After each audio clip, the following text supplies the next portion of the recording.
Welcome to Apex, North Carolina, the peak of good living. Not only the motto for one of North Carolina's nicest towns, one ranked #1 nationally back in 2015, but also for a way of life for those who live here. If you haven't heard of this town or you're wondering where it is, you're not alone. With a population over 50,000, Apex is located about 20 minutes outside of Raleigh. It has a history dating back to the 1800s and has had tremendous growth, especially since the 1990s. Come along with Full Throttle Travel and let's take a look around and learn about its history. Apex originally got its name because it was the highest point on the Chatham Railroad line between Richmond, Virginia and Jacksonville, Florida. You'll find physical proof of this by the way water flows on either side of present-day Salem Street, toward the Neuse River on one side and towards the Cape Fear River on the other. Prior to the railroad, the land was inhabited in 1830 when Patrick W. Dowd purchased 1,500 acres in the area.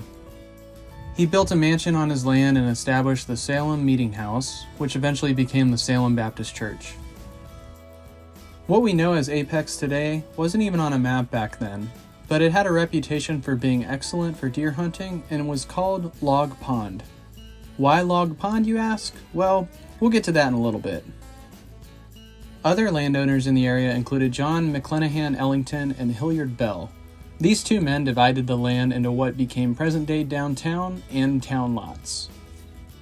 In 1854, the Chatham Railroad was first chartered to run through Apex and encourage communication between the North Carolina Railroad Company and the Chatham County coal business. Some historians believe that this was driven by the Civil War so that they could leverage the railroad for supplying the war. It took more than a decade after the charter was finished before the first train ran through the station.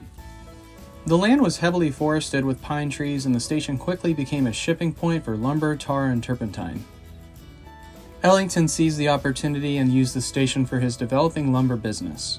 It became one of the first towns to develop near Raleigh, causing it to quickly become an active shopping and trading center. So back to the Log Pond nickname. As you know, many of America's great cities are built next to great bodies of water. Think San Francisco, Chicago. So what great body of water gave birth to Apex? Well, it was called Log Pond. When the Chatham Railroad laid a 31-mile stretch from Montcure to Raleigh in 1869, they needed a place to cool the steam engines after the long hike. They found a shallow pond which was conveniently located at the apex of the grade. They arrived at the conclusion to use this for their source of water for such cooling, and, of course, this gave birth to the name Apex. By 1871, more citizens moved to the area and farms started appearing throughout the landscape. Daniel Mann opened a general store while also applying for a post office franchise, which was granted later that year. The small community continued to grow, and on February 23, 1873, the area once known by locals as Log Pond officially became Apex. Henry Calvin Olive became the first mayor. William F. Utley was the first town marshal, but no ordinances were established until 1875. By that time, the Chatham Railroad actually became the Raleigh and Augusta Airline Railroad. The town had grown with several businesses, factories, a steam cotton gin, and other establishments, and in 1898, the Apex Industrial Association was formed. In spite of some unfortunate circumstances, the town continued to grow in the early 1900s. The tobacco disease devastated Person and Granville County farms, and displaced farmers found fertile land in Apex and nearby, bringing many to the area. Two fires also shaped the history and growth of the town. The first happened in February 1905, which consumed many of the frame commercial buildings.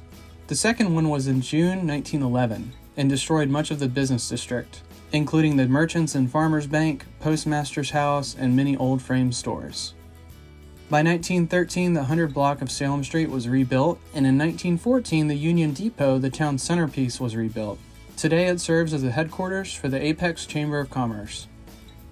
As the tobacco market declined, so did the population, and by 1934, only 4 train stops were made at the Apex Depot. Coal, which was one of the driving forces behind the railroad that sparked the beginning of the town, became increasingly important to the community, and the Cook Coal Company set up warehouses right next to the railroad. The tough economic times extended until the 1960s.